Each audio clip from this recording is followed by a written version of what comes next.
Samajwadi party मान के चल रही है कि उनकी सीट है और नेताजी की श्रद्धांजलि वोटर्स जो है उनको जिता करके देने वाला है। वो तो शिवपाल चाचा जी ही काम शुरू कर दिए हैं। जब आपस में परिवार लड़ता है तो रावण का नाश हुआ, विभीषण को घर से निकाला गया तो रावण का सर्वनाश हो गया। रावण रथी बीरथ रघुवीरा, देख विभीषण भय भय बीता है ना। तो जब रावण का सर्वनाश हुआ, जब अपने भाई को परिवार से जब विभीषण को अलग कर दिया, नहीं तो रावण का कोई नाश नहीं हो सकता था। तो शिवपाल जी को नहीं ले रहे हैं, नहीं साथ रख रहे हैं तो नुकसान तो है।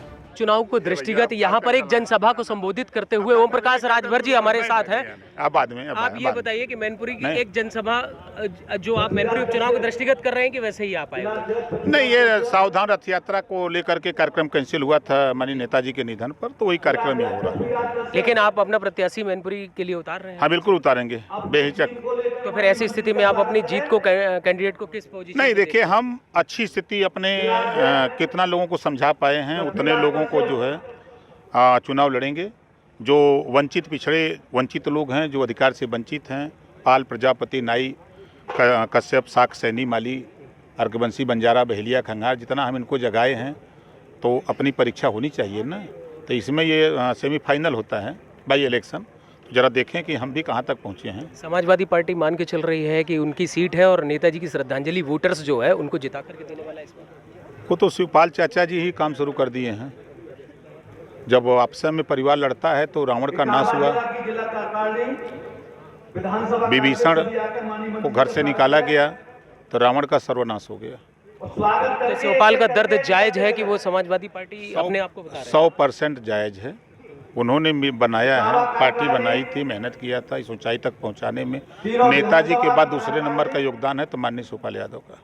तो इस समय जो स्थिति बनी हुई है वो भारतीय जनता पार्टी और समाजवादी पार्टी दोनों की नाक की सीट हो रही है। आपको क्या लगता है, ऐसा है? नहीं, स्वाभाविक है, सत्ता पक्ष चाहेगा हम जीतें, विपक्ष चाहेगा हम जीतें, दोनों में तो नाक का सवाल है। तो आपके नज़र में कौन विनर है? अब देखिए किसका नाक कट जाता है अब तो जनता के बीच की बात है। लेकिन वो तो पैतृक सीट है समाजवादी पार्टी की। ये आजमगढ़ भी पैतृक सीट थी, रामपुर भी थी और पूरे प्रदेश में 4 बार सरकार भी थी, सब चला गया।